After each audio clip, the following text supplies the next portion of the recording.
Good morning. It's Wednesday, April 16th. About 6:20. The sun is just barely coming up over the mountain in Barstow. Have a couple. So it's not just me this time. We've got Steve over here, Brandy in the back. So we're heading out to you-know-where, the Red Dog claim. Just gonna fill up the buckets and take them home, and see what we can come up with.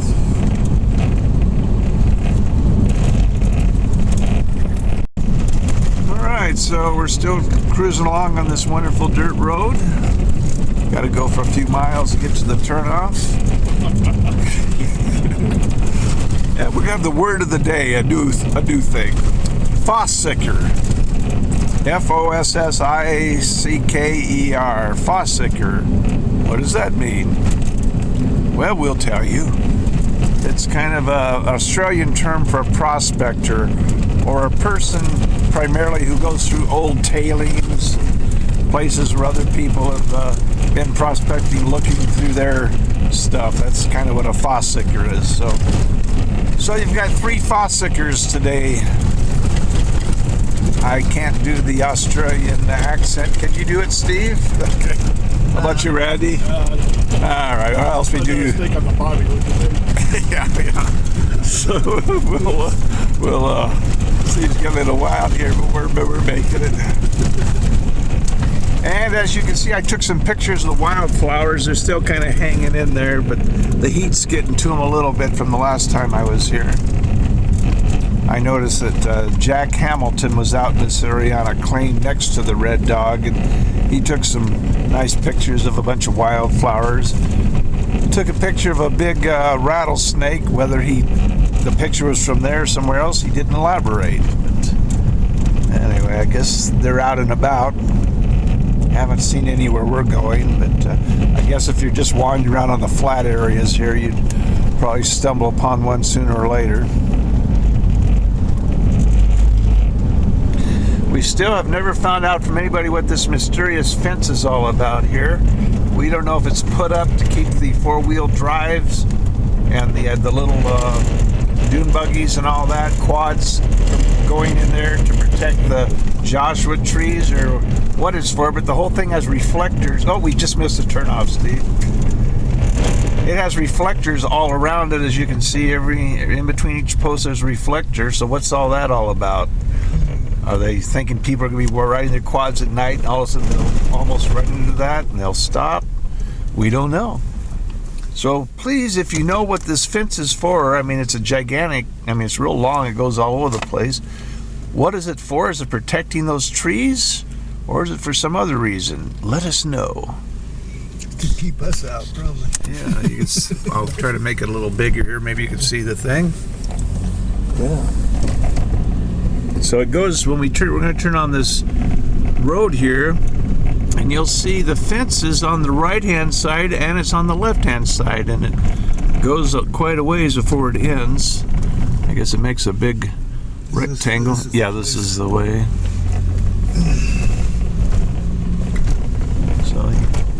But there are quite a few Joshua trees in there, so maybe that has something to do with it. And then it's on this side, the same thing. So this will be Steve's first Red Dog appearance. He's been to other claims out here, the 2 Quartz and the, I think it was the Yellow Gopher, Golden Gopher, whatever the thing. Yeah, Yellow Gopher, I think is what it is. And Randy's been to the Red Dog before, so I think, didn't you find some pretty good stuff, Randy? Oh, yeah. Okay. I found nice little chunks. Obviously sooner or later we'll get to the point where we run out of stuff there, but so far it's still producing a little. You never know from one trip to the next what you're going to get, but sometimes you get some pretty nice pickers. I thought you were at the Red Dog before. Not me, no. No, remember Steve was going to come, but something happened. You couldn't come that time. Right. So hopefully we'll have a good day. especially for Steve's sake, since he's driving all the way out here. Hopefully he'll get some good stuff. Each of us have about 6 buckets. If we can fit them in the bed of his cab to take back. Bed of the cab. Or what did I say? Yeah, not the bed of the cab. Or maybe that too. Anyway, the truck bed. It's early in the morning, folks.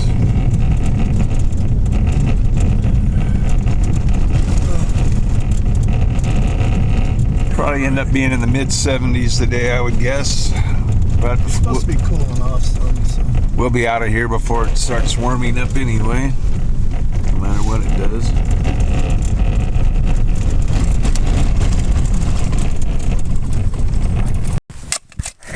So it's 10 to 7.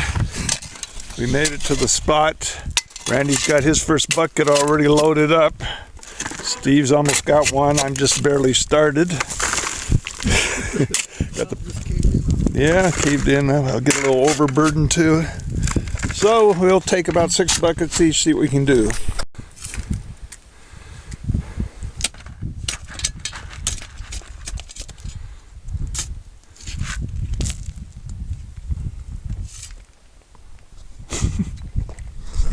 We got little car problems. Wire came loose off the battery. Steve's trying to rig it. No pliers. I don't have any pliers. I can, just hold this up there and start it, but then it's going to slip down. If we could make it to somewhere where I could just get a tool to loosen that and put that other clamp on, it'd probably be fine. But, yeah. Here, you go. Are we loaded up? No, there's still a bunch of buckets. I don't know if they're yours for Andy's or. Oh, mine are loaded. That one has a nut on the bottom because the threads are stripped, but I never could get it to tighten quite right. That's why I bought another clamp. I didn't get it on yet, though. Well, here we are, miles from civilization, stuck. Yeah. Who will die first when their water runs out? Will they share with one another? We'll turn into cannibals.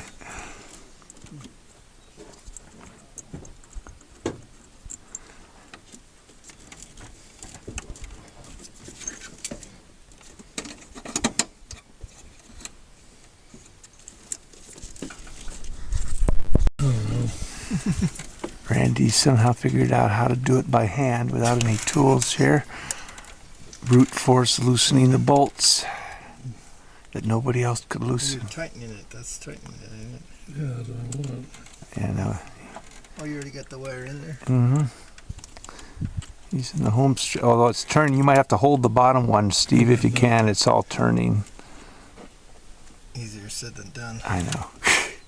We need something to shove in there.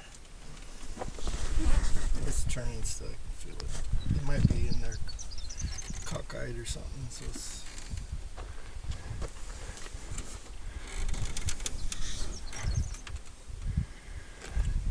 Well, here's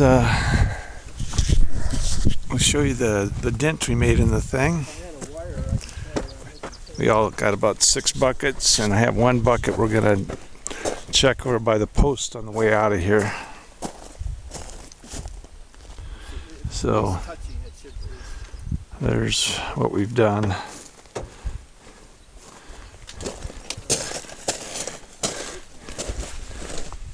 And it's about 20 after 7.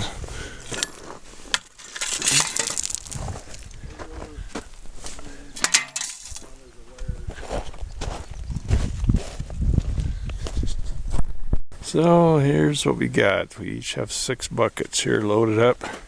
Most of it's not classified. We classified a few.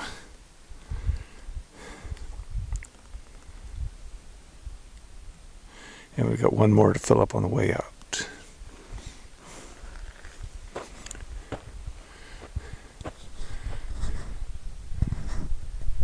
Here, mess with the battery. I thought I'd walk around and look at some of these clay markers. So here's one next to the red dog. It's called Hey Buddy. Let's go up this way. See what we got.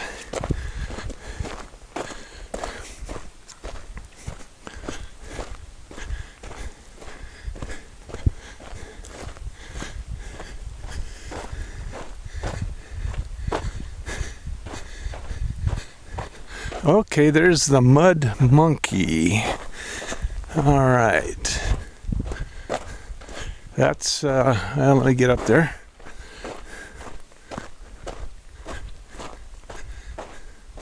I think in the East Fork Prospectors on their forum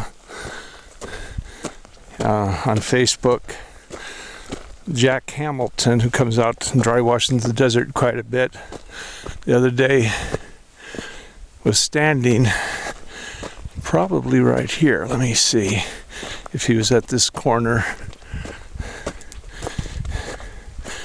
Yeah. Southeast Red Dog and Mud Monkey. This might be right where he was standing. So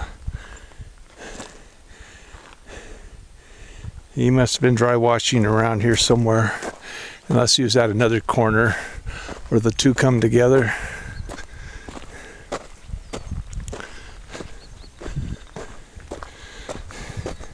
I asked him what club it was on.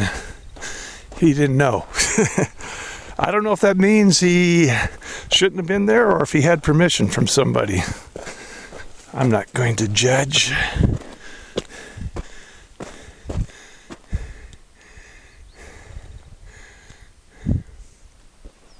It's like there's a gully down there. That could be a good place.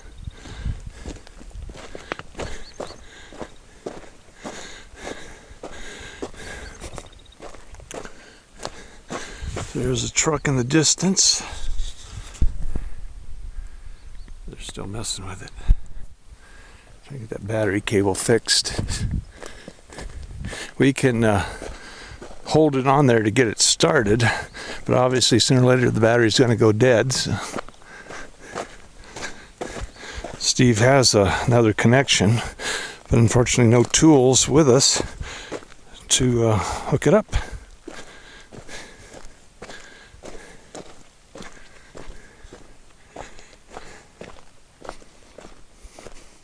Hopefully I won't run into that big rattler that Hamilton showed a picture of. Again, he didn't elaborate if it was from around here, just a generic picture he had. Yeah, sounds like the boys got it running. So that's a good thing. Otherwise it'd be a long walk, a very long walk. Nobody else out here today that I saw.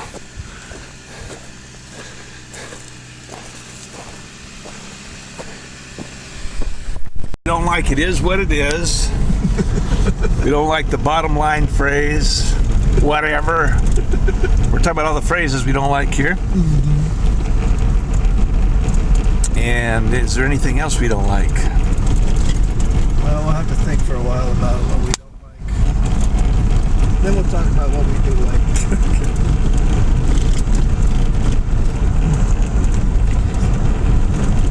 So far the battery hasn't died. We're almost to the main dirt road. Could you imagine being stranded out here with no contact with the outside world? Yes. What would we do? I hope you watched a lot of episodes of that Survivor guy, Steve. Is that the cell towers over there? Maybe we're in line with them now. Yeah, maybe so. Looks like some other kind of towers. I don't know what they are. Let's see if anything works on this.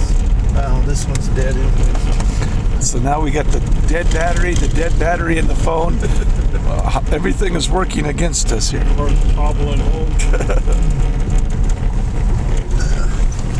This is what you call not being prepared. Well, who has any time? Every minute we're going. He's got out that job. I haven't had time to hardly think about anything. So how long were you working at that prison? Just 2 months exactly. Oh, exactly, yeah. Well, one day over 2 months. Well, you got the prison painted. All the prisoners should be happy in a good Only mood. half of it's painted. The other half, they're still miserable. Okay. We were heroes though. We were driving down in our carts and they're all, hey, they're waving at us, thank you, and saying all this stuff. What was your phone number again? Thank you. I'll be looking you up when I get out. Yeah, I want to try to get Jim's phone number. Well, you know, I guess they want to have contact with the outside world. expense. So they have. So do they do the thing when they call out where they always reverse the charges? I don't know how that works. You know, since they don't have cell phones, they got to call out, and you know, who knows how much. If you say they're talking on there for an hour, I wonder if they are reversing the charges with their loved I ones. think they're allowed to talk on it like once a week or See, something. with the cell phone, they probably can't monitor what they're saying, but with the other, they probably got tapped into. Oh yeah. I've been painting right by them when they're doing the conversations. Usually they're just, you know, general chit chats. Yeah. Seeing what everybody's up to. Did you have to go to the area where the hardcore ones are? Yeah. They don't even let them out of the cell. Well, they do let them out on once in a great while. Well, they go out like an hour a day Yeah. for a little bit, just in this one area.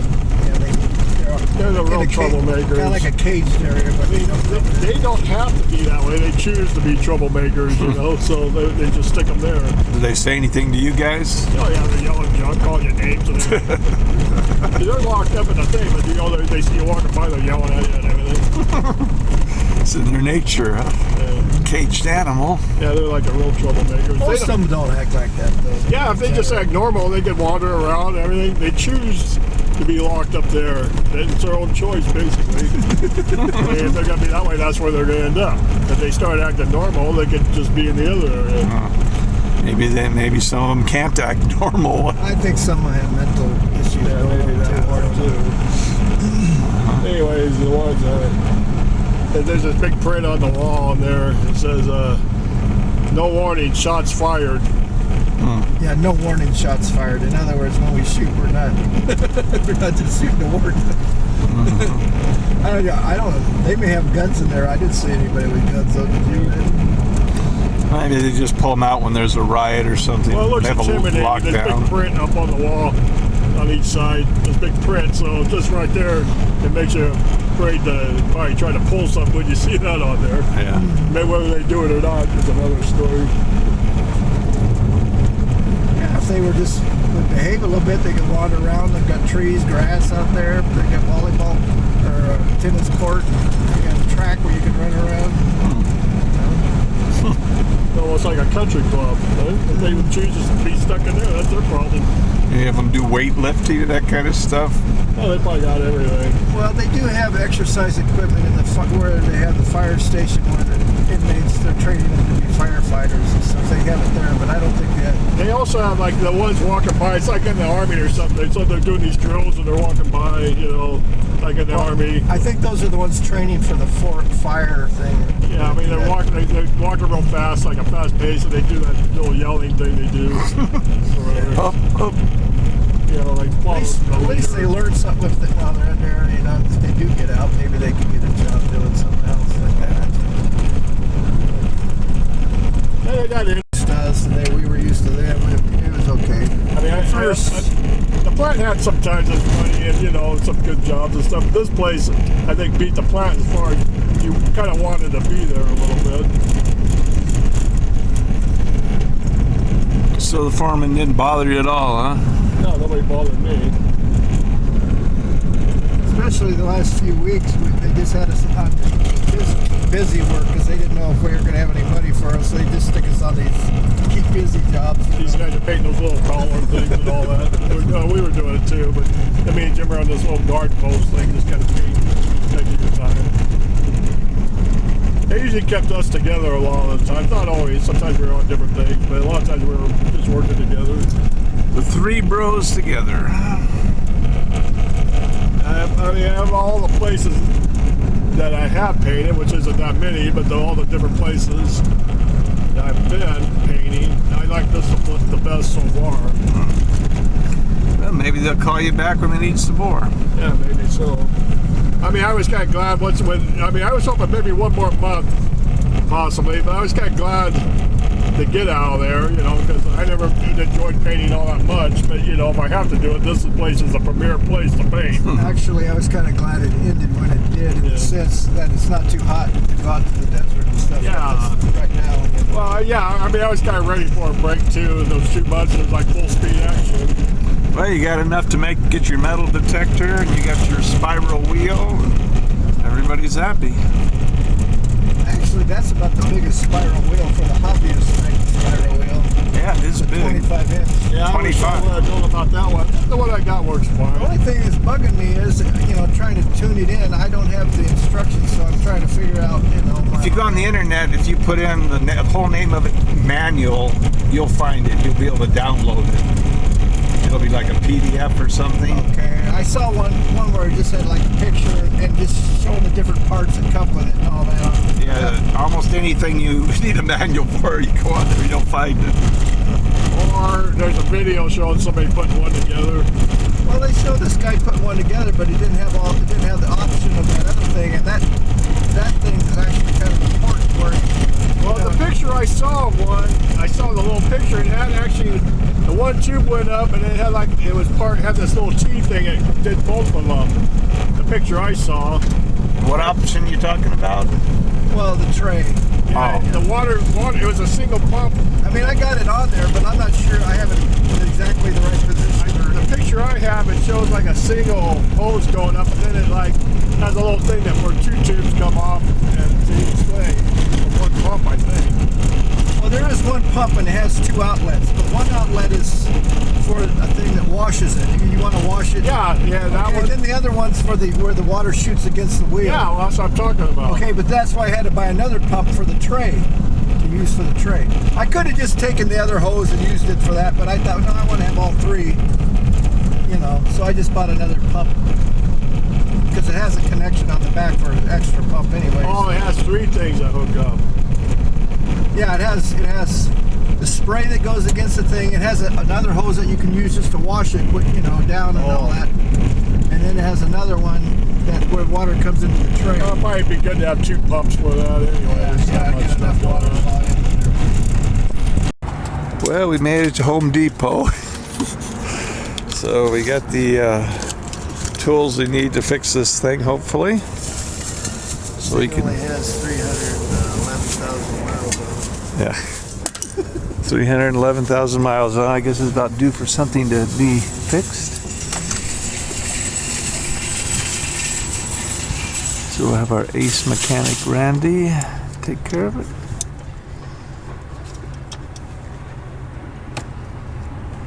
Used to work for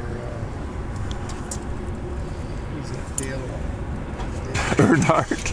Earnhardt.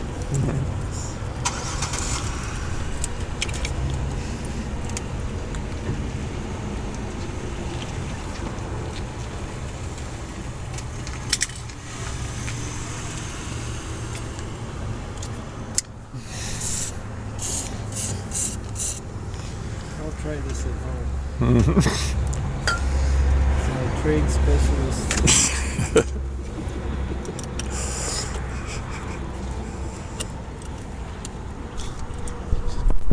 I'm just saying, that's another. Yeah, that's another we don't like. I'm just saying. We're sick of that saying.